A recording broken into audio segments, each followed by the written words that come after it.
నమస్కారం. సైబర్ యోధుడు మాధవరెడ్డి.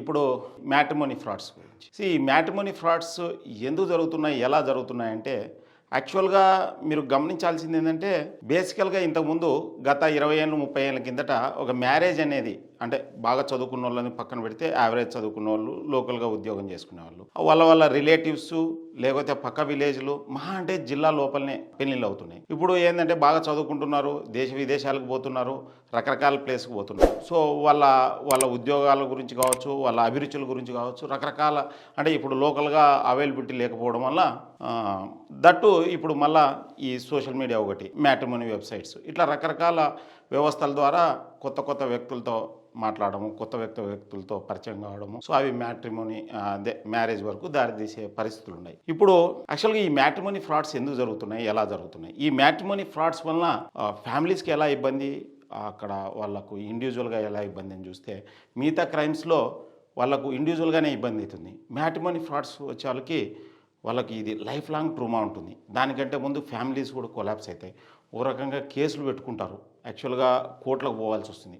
చాలా ప్రాబ్లమ్స్ ఉన్నాయి. ఇవి గోటితో పోయేది గొడ్డలి వరకు తెచ్చుకున్నట్లు అవుతుంది. అసలు ఫస్ట్ ఈ మ్యాట్రిమోనీ ఫ్రాడ్స్ ఎలా జరుగుతాయంటే బేసికల్గా ఏమవుతుందంటే మనకి ఏదైతే ఇన్ఫర్మేషన్ ఇస్తున్నారో అబ్బాయి తరపున కానీ అమ్మాయి తరపున, ఫర్ ఎగ్జాంపుల్ ఒక అబ్బాయి ఉంటాడు, అమ్మాయి గురించి తెలుసుకోవాలి. సో అమ్మాయి ఏ డేటా ఇచ్చినారంటే ఆ డేటాను ఎలా క్రాస్ వెరిఫై చేసుకోవాలో తెలియదు వెబ్సైట్లలో కానీ ఈ మ్యారేజ్ మిడిల్ మన్ ఇచ్చేవాళ్ళు కానీ. మ్యారేజ్ మిడిల్ మన్ కూడా వచ్చే ఏదో వరకట్నం ఉందో లేదో తెలియదు కానీ వచ్చే కట్నం మీద మాకు 5%, 3%, 2% కావాలని ఏదో ఒక డేటాని ఇచ్చి తొందరగా పెళ్లిళ్ళు చేయాలనే ఉద్దేశంతో వాళ్ళు ఉంటారు. అంతేగాని ఎగ్జాక్ట్గా చెప్పాలంటే ఈ క్రాస్ వెరిఫికేషన్ కానీ ప్రాపర్ వెరిఫికేషన్ లేకపోవడం వల్ల మ్యారేజ్ అయిన తర్వాత తెలుస్తుంది అన్నట్టు ఎంత డేంజర్గా ఉందంటే సూర్యాపేటలో ఒక అమ్మాయి సమ్ రెడ్డినే, పేరు గుర్తులేదు, ఆ అమ్మాయి చార్టెడ్ అకౌంటెన్సీ చదివింది, ఇంకొక ఇన్ఫోసిస్లో జాబ్ ఉందని చెప్పి పెళ్లి చేసుకుంది. ఒక 10 ఎకరాల భూమి గుడుక ఉంది గట్కేసర్లు అని చెప్పింది. తీరా మ్యారేజ్ అయినాక తెలిసింది 10 ఎకరాలు కాదు కదా, 10 గజాల భూమి గుడుక లేదు, జాబ్ లేదు. What was next? ఆ అమ్మాయి సున్నిత హృదయరాలైంది. దురదృష్టవశాత్తు ఆ అమ్మాయి ఆత్మహత్య చేసుకుంది. ఇక్కడ చెప్పించేది ఏంటంటే ఇదే ఇన్ఫర్మేషన్ వెల్ బిఫోర్ అంత ప్రాపర్గా చెకింగ్ అయినది అనుకో ఇలాంటి ఇబ్బందులు ఉండవు. ఎందుకు చెప్తున్నానంటే ఒకడు తన్మయ్ గోస్వామి అనేవాడు ఇప్పుడు కాదు 2016 నుంచి, నేను 2014 నుంచి ఈ సైబర్ క్రైమ్స్ అవేర్నెస్ సెషన్ ఇస్తున్నాను కాబట్టి ఈ మ్యాట్రిమోనీ దాని మీద చాలా న్యూస్ చూసినాను అన్నట్టు. సో ఇక్కడ తన్మయ్ గోస్వామి వాడు వెస్ట్ బెంగాల్ దరిదాపు 30 మంది సాఫ్ట్వేర్ ఇంజనీర్లను పెళ్లి చేసుకోవడము మోసం చేయడం జరిగింది.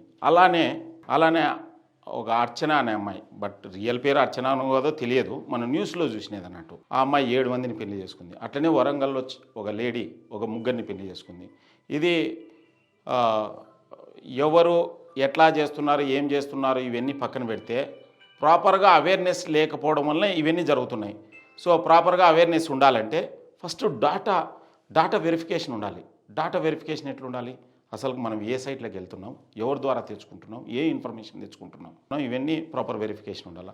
ఇప్పుడు మీరు ఏదో వెబ్సైట్ ఉంటాయి, మ్యారేజ్కి సంబంధించిన వెబ్సైట్లు ఉంటాయి, మీరు ఒక డాటా అప్లోడ్ చేసినారు. ఫర్ ఎగ్జాంపుల్ ఒక అబ్బాయి రాము అనే అబ్బాయి ఉంటాడు మామూలుగా. సో డాటా వెరిఫై చేసినాడు, ఆ అబ్బాయికి జాబ్ లేదు, కానీ ఆ అబ్బాయికి సంబంధించిన అన్ని ఇన్ఫర్మేషన్లు నేను ఆ ఎక్స్ కంపెనీలో అంటే ఒక ఎంఎన్సీ కంపెనీలో పనిచేస్తున్నాను, ఇంత శాలరీ ఇంత అని అప్లోడ్ చేసినాడు. సో ఇక్కడ ఆ వెబ్సైట్ వాళ్ళు వీళ్ళ డాటా ఏది అడగట్లేదు, వెరిఫికేషన్ లేదంటే అటు సైడ్ అమ్మాయి వాళ్ళది కూడా అడగట్లేదు. అట్లనే అమ్మాయి వాళ్ళు అప్డేట్ చేసినప్పుడు అమ్మాయి వాళ్ళని అడగట్లేదంటే అబ్బాయి వాళ్ళది కూడా అడగట్లేదు. సో మీరు అది తెలుసుకోండి. బేసికల్గా వాళ్ళ జాబు, వాళ్ళ అడ్రస్ ప్రూఫ్, వాళ్ళ ఏజ్ ప్రూఫ్. మొన్న నేను ఒక వీడియో చూసినాను, దాంట్లో ఒక ఆమె 9 పెళ్ళిళ్ళు చేసుకుందంట. వాడు చెప్తున్నాడు నేను ఎన్నో మొగుడిని కూడా తెలియదని చెప్తున్నాడు. సో సేమ్ టైంలో ఆ పిల్లోడు అతను బెంగళూరులో పనిచేస్తున్నాడు, ఏదో ప్రతి 15 రోజులకి కేసు గురించి వస్తుందని చెప్పి ఆమె ఎమ్మడితో వచ్చినాడు. సో విషయం ఏంటంటే అతను విత్ ఆల్ ప్రూఫ్స్ చెప్తున్నాడు. ఆ అమ్మాయిది 83 డేట్ ఆఫ్ బర్త్ అయితే 91 అని చెప్పి వీళ్ళకి చెప్పి చేసుకుందంట. సో ఇక్కడ విషయం ఏంటంటే ముఖ్యంగా age, address, job, education, to the extent medical checkup కూడా చేసుకుంటే చాలా బాగుంటుంది. సో యాక్చువల్గా ఈ సైబర్ క్రైమ్స్ ఇవన్నీ జరిగేటప్పుడు నాకు అనిపించింది, ఇప్పుడు మనం క్రైమ్స్ గురించే మాట్లాడుతున్నాము, క్రైమ్స్తో పాటు అసలుకి ఇవి ప్రివెన్షన్ ఎట్లా చేయొచ్చు, ఏంటి చేయొచ్చు అని నేను ఇట్లా నా ఫ్రెండ్స్ కొంతమందిని జానారెడ్డి అని, నరసింహ అని అండ్ పరమేశ్ అని, సాయి అని రకరకాల వ్యక్తులతో డిస్కస్ చేస్తే దాన్ని ప్రాపర్గా చెకింగ్ చేస్తే అవుతుంది కదా అన్నాడు. సో అసలుకి ఇవి ఎందుకు జరుగుతున్నాయి, ఎలా జరుగుతున్నాయి అంటే లైక్ వండర్ఫుల్లీ ఒక వెబ్సైట్ డిజైన్ చేసినారు, trustedmatrimony.in. సో ఈ వెబ్సైట్లో ఏంటంటే ముఖ్యంగా అమ్మాయిలకు అబ్బాయిలకు ఈ మ్యారేజ్కి సంబంధించిన ఏవైతే వాళ్ళు డీటెయిల్స్ ఇస్తారో, ఆ డీటెయిల్స్ నుండి ప్రాపర్గా వెరిఫై చేస్తున్నారట. సో వెరిఫై చేయడమే కాకుండా వాళ్ళకి అసలు ఫస్ట్ పాయింట్ ఏంటంటే ఎక్కువ భాగము దానిని స్టార్టింగ్ స్టేజ్లోనే ఫిల్టర్ చేస్తున్నారు అన్నట్టు. That is a beauty. For example very simple, మీరేమన్నా గత 2 సంవత్సరాల నుంచి ఎయిర్పోర్ట్లో ఎవరైనా గన్నుతో పట్టుబడినారని మీరు వినిండరు కదా, ఎందుకంటే ఆడ చెక్ చేస్తారు కాబట్టి పోరు అన్నట్టు. ఈడవుడికి అంతే, ఆ పర్టికులర్ వెబ్సైట్లో ఇన్ఫర్మేషన్ చెక్ అవుతుందంటే 99.99% ఆ వెబ్సైట్కి రారు క్రిమినల్స్. ఒకవేళ వచ్చినారనుకోండి వాళ్ళకున్ని ప్రాసెస్లో అది చెక్ చేసి రిజెక్ట్ చేస్తారన్నట్టు బిఫోర్ రిజిస్ట్రేషన్. సో అలా వెబ్సైట్ చెక్ అయింది. చాలా బ్యూటిఫుల్ వెబ్సైట్, నేను కూడా చూశాను అండ్ నేను చాలా సలహాలు ఇచ్చినాను ఆ వెబ్సైట్ గురించి. సో అనుకోకుండా వాళ్ళు మా రిలేటివ్స్ కావడం వల్ల కంటిన్యూస్గా నాతో ఆ ఇన్ఫర్మేషన్ షేర్ చేసుకుంటున్నారు. ముఖ్యంగా ఈ మ్యాట్రిమోనీ అనేది చాలా ఇంపార్టెంట్ ఒక యాక్టివిటీ, లైఫ్లో యాక్టివిటీ కాదు. సో ఇక్కడ విషయం ఏంటంటే కుటుంబాలు సఫర్ అవుతాయి. సో పాత సామెత 100 అబద్ధాలు ఆడి ఒక పెళ్లి చేయాలనుకున్నారు, కొత్త సామెత ఒక అబద్ధం ఆడినా అని పెళ్లి జరగకూడదు. కాకపోతే ఏమవుతుంది, పెళ్లి కానీ ప్రసాదాలు అవుతారు, అంతేగాని అంటే నువ్వు అబద్ధం ఆడి ఆడ ఇంకొకరి జీవితంతో ఆడుకోవాలన్నా. సో కాదు, విషయం ఏంటంటే నువ్వు ఉన్న ఇన్ఫర్మేషనే చెప్పు. నీకు జాబ్ లేదని చెప్పు, నీకు ఇన్ని ఎకరాలు అని చెప్పు. మళ్ళీ తీరా చూస్తే ఏం లేనట్లు ఇవన్నీ చేస్తే మళ్ళీ అన్నిసరిలే అపార్థాలు లైఫ్ లాంగ్ సఫర్ అవుతారు అన్నట్టు. సో అది అబ్బాయి కావచ్చు అమ్మాయి కావచ్చు. సో అలానే అమ్మాయిలను మోసం చేస్తున్నారు అమ్మాయిలు. ఇది పక్కన పెడితే అసలు అబ్బాయి అమ్మాయితో సంబంధం లేకోకుండా నేను యూకేలో డాక్టర్ను, నేను నైజీరియాలో డాక్టర్ను, నేను అమెరికాలో డాక్టర్లని అన్ని ఫేక్ ప్రొఫైల్స్ ద్వారా ఓన్లీ డబ్బులు తీసుకుంటుంటారు అన్నట్టు. సో అదొకటి దారుణంగా జరుగుతుంది. ఇంటర్నేషనల్ ఎయిర్పోర్ట్లో వచ్చినాము, మీ గురించి గోల్డ్ తీసుకొని వచ్చినాము, మీ గురించి గిఫ్ట్లు తీసుకొని వచ్చినాము సో అని చెప్పి డైరెక్ట్ మోసం చేస్తుంటారు. అది హీనాతిహీనం అన్నట్టు.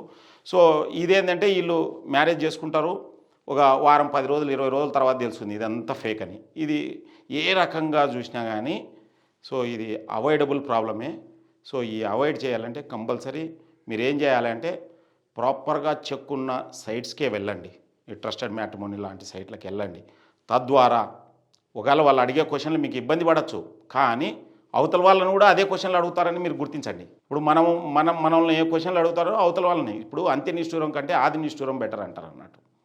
ఎప్పుడైతే అంత్య నిష్ఠూరం కంటే ఆది నిష్ఠూరం బెటరో ఖచ్చితంగా అంటే ఇక్కడ ఒక సింగిల్ సెంటెన్స్ నేను చెప్పేది ఏంటంటే, మీ నుంచి అవతల వాళ్ళు ఎలాంటి విషయాలు తెలుసుకోవాలనుకుంటున్నారో మీరు కూడా అలాంటి అవతల వాళ్ళు మీ నుంచి ఎలాంటి విషయాలు తెలుసుకోవాలనుకుంటారో మీ నుంచి కూడా అవతల వాళ్ళు అలాంటి విషయాలే తెలుసుకోవాలి.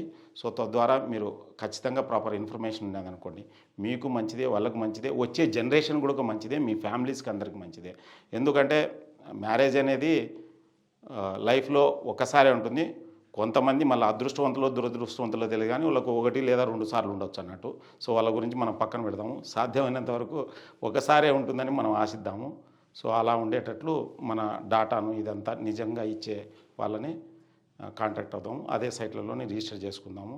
సో మధ్యవర్తులు ఇచ్చేవాళ్ళు నార్మల్గా ఇంతకుముందు బ్యాగ్ పట్టుకొని తిరుగుతున్నారు, ఇప్పుడు వాట్సాప్ ద్వారా పంపిస్తున్నారు. సో స్పీడ్గా పంపిస్తారు, తొందరగా అయ్యేటట్లు చేస్తారు. సో ప్రాపర్గా చెకప్ చేసుకున్న తర్వాతనే మీరు మ్యారేజ్కి సంబంధించిన ఇన్ఫర్మేషన్ వెళ్తారని నేను ఆశిస్తున్నాను. నమస్కారం.